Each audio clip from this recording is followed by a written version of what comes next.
G'day everyone, how you doing? Welcome to Shane's Shed. It's empty today, apart from a dog. Look, for those of you who are not in Australia, I work an arrangement called FIFO, fly in, fly out. So I have a roster that I'm away from home for 8 days and I'm back home for 6. So an 8 and 6 roster. So for this 8 days that I've been away, I've had 3 out of our 4 road registered vehicles shit the bed. And not majorly, luckily. The young fella's BMW that had a power steering pump belt fail. So it couldn't really drive it. That was like day 1 that I flew out. I think day 2 that I was out, the clutch in the daily driver Outlander stopped working. I'm about to get that in the shed now, but I'm hoping that that's just a bit of air has got into the hydraulic system somehow. Last year I'd done a whole new clutch on that. That was new slave cylinder, new master cylinder. So I'm hoping it shouldn't be any of those items that have gone. Yeah, I really don't want to have to pull the gearbox out, so I'm going to just try and bleed the shit out of that clutch system. See if I can get the pedal back. It's not too bad. So at the moment I might get the clutch disengaged for a brief window, and then with your foot held to the floor, you can feel you can't feel it, but the clutch will slowly release again. So it's like something's weird's going on there. So I'm hoping that's just some air. So while those 2 vehicles are initially out, my wife and my son have been using the Land Cruiser and my Suburban, and that was all going well until, what day was that? Maybe Monday night. Either Sunday night or Monday night, I can't remember which. My wife got home and the Suburban stalled and wouldn't restart, flat battery. So I just had a look at that and it looks like the alternator stopped charging. So yeah, it's just all happening all in 1 week. So I got the young fella's BMW sorted out last night. Now I didn't film much of that, mainly because I've already done a belt change video on that, so there's not really much new for me to show. There was a lot of shredded belt that all got behind the power steering pulley between the shaft and the power steering pump itself. So that took a bit of work to dig all that out and make sure the power steering pump was moving freely, because when I first got there, all that crap and belt in there had just jammed up and it felt like, oh, maybe the power steering pump had gone, but no, it was just belt making it hard to turn. The clutch, I'm going to go do that very shortly. So like I said, I'm not going to film that. And to be honest, I'm going to take the opportunity to get in here and do some work and listen to some tunes, which is something I don't often get to do as a content creator. So if you're not aware, playing general music can lead to copyright strikes. You don't want too many of those because it can lend to your channel being canned, which is not ideal. So I'm going to spin up some Creed, I think, by Weathered. Awesome album from 2001. Let me know in the comments below what you're listening to while you work in the shed. I'd love to hear it, especially if it's something new I haven't heard. I'm always keen to discover some new music, and it's kind of a big thing for me. I like to listen to music when I'm not working on cars. Well, I like to listen to music when I'm working on cars, but the YouTube thing prevents that. So yeah, anyway. So yeah, I'm going to get the Outlander up here. I'm going to try and bleed the shit out of that by clutch. Hopefully it comes good. I'll let you know. And the Suburban's not a big rush. The battery's charged, so at least I can get it back up in the shed when we're done. And hopefully that might be just a failed regulator on the alternator.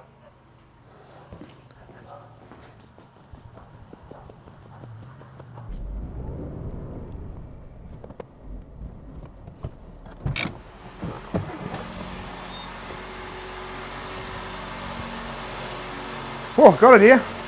So I can show you what this is doing. So whack it in the first gear, foot on the clutch.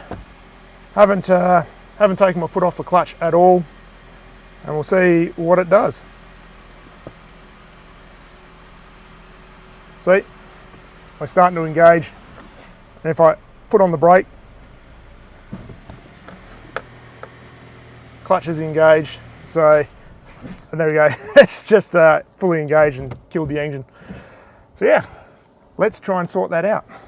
Look, it's worth noting as well in a situation like this where the clutch is appearing to bleed down, that you just check for any external leaks, because that could be a factor in something like this. So when you put your foot on the clutch, it's starting to leak all the fluid. In this case, it's just brake fluid because it's all part of the brake system. And yeah, if you've got an external leak, put your foot on the clutch, pressurizes up, just leaks out, and eventually that'll just lift the clutch and enough to do what it can do. I've had a look at that. Brake fluid level is still good, so it's obviously not leaking out anything externally. I've checked all the connections, they all seem dry. So I'm pretty confident that it's not an external leak causing it. So yeah, like I said, I'm just going to try and bleed the hell out of it. This thing is particularly difficult to bleed the clutch, to be honest. Last time I end up using my vacuum bleeder, pressurised the thing up with not pressurised, put it under as much vacuum as I could, and then crack the valve open just to get a real good solid movement of fluid through, and that seemed to pull a fair bit of air out. So I'm going to try that method again, see what happens. Alrighty, so it's a couple of days later now. I have bled all this clutch to the best I can. I did get a bit of air out. Unfortunately, the same problem still remains. So the conclusion I'm coming to now is, because I'm not seeing any fluid leakage around the throat, bearing, slave cylinder, whatever you want to call it, it's all the same thing on this way thing. At least the best I can see, it's not leaking. I'm going to assume it's the master cylinder that's playing up, and that's mainly because as I put my foot on the floor, pressurise that line up, there's obviously some leakage happening somewhere in that system, and the master cylinder could in theory leak back to the reservoir, whereas the slave, if that was going to leak, chances are that's going to leak externally. So yeah, that's my theory. I've got another master cylinder. It's an easy job to replace on this. I've already done it previously. If you want to see it, go check out the card over there. But yeah, I'm just going to change this out. We'll see how this goes. So I'll get into it. All right, so I've got the master cylinder change over. Got a bit of pedal feel back. Still a little bit of a dead spot at the top. I've probably gone through about 1.5 litres of brake fluid, just trying to flush that, get the air out. If you've seen my previous videos, bleeding the clutch on this thing is an absolute nightmare for some reason. So real difficult job to get the air out. But let's see if it's changed how this vehicle reacts. Just whack it in reverse, and I'll see if it got my foot on the clutch, see if it decides to take up, play silly buggers. I don't know. Seems to be holding so far all right. Foot still on the clutch.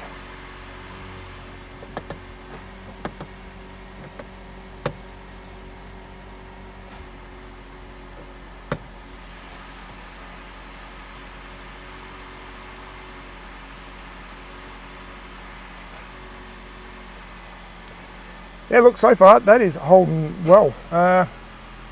Just giving it a feel, like it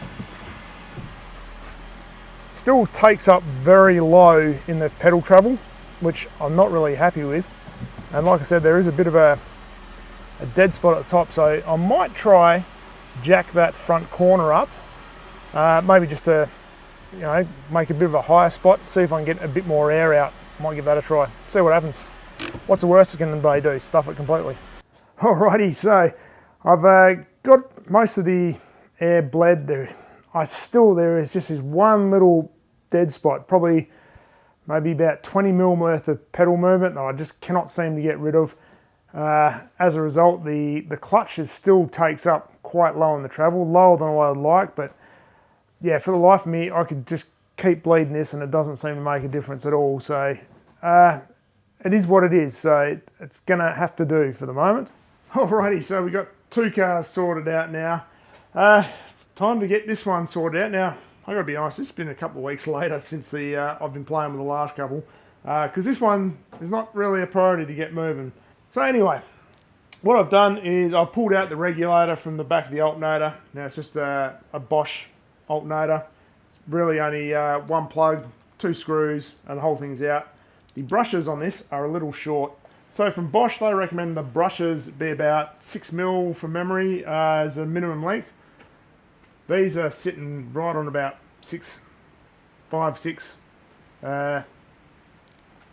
As you can see, that inner one's a bit worn, so maybe that's what's going on there. I don't know. So what I've done, I just ordered another one. This it was actually from Rare Spares because this alternator that I've got, it looked like, well, I've got a spare with the same regulator, which actually doesn't work.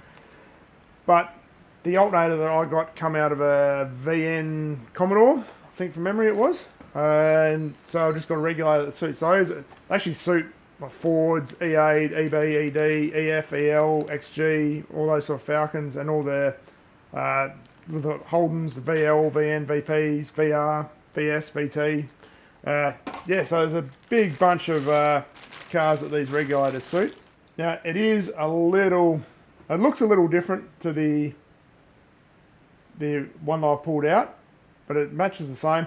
I was having a bit of a panic station earlier. I thought, oh, this is where the contact space sit in on these little ends here, and this one doesn't have them, but it's actually, they actually sit in here on those contacts within the alternator. So yeah, that's going to bolt in, no problem. So let's throw it in and see if it works. Okay, so like I said, this is real easy to get in. 2 screws. There is just this little pin here to release the brushes. So there's not really any other way I can throw this in, apart from just sort of sliding that in and pushing it down, because I can't pull the that pin out once this is in place. So yeah, like I said, 2 little screws, real easy.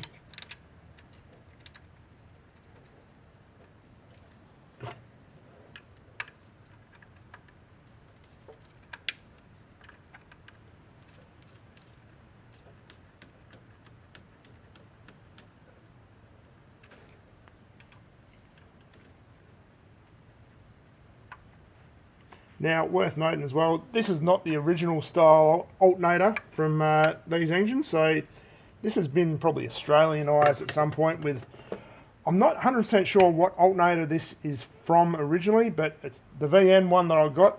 I originally got that because it looked the same, and it's not quite the same with the spacing, so maybe it's a Commodore one, a Falcon one, I don't know.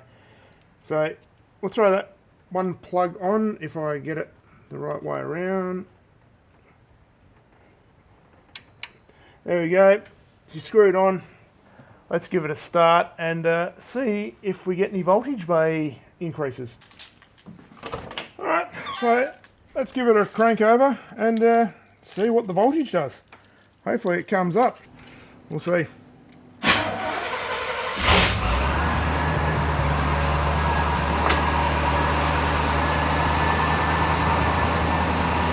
Yeah, nice. Coming up to 14 volts now, so sweet.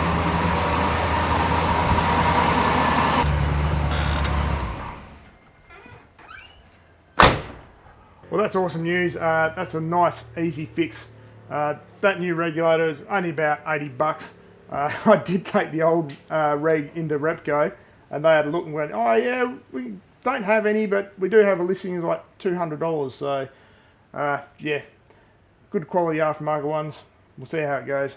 But I'm pretty stoked with that. So obviously that previous reg was just done. So anyway, I apologise that it's been a little while since my last video, but yeah, last break I had off. I just did not do any car stuff at all. We were just busy with other stuff. So yeah, it is what it is. And like I said, this is low priority. So I'm glad I've got all my 3 failed cars all back and running. So that's really good. Just means we've got options again when the next car breaks down. But yeah, it is what it is.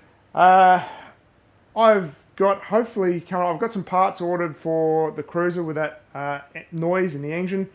I don't know if it's the oil pump, but that's going to be the next thing I'm pulling out. So I've ordered a whole new oil pump rotor as well, because I'm running out of time for a trip away, and I kind of want it sorted. So I don't really have the time to open up, see if there's something wrong, and then order parts and wait for them. And yeah, you know the drill. So yeah, hopefully we can get onto that and film that shortly.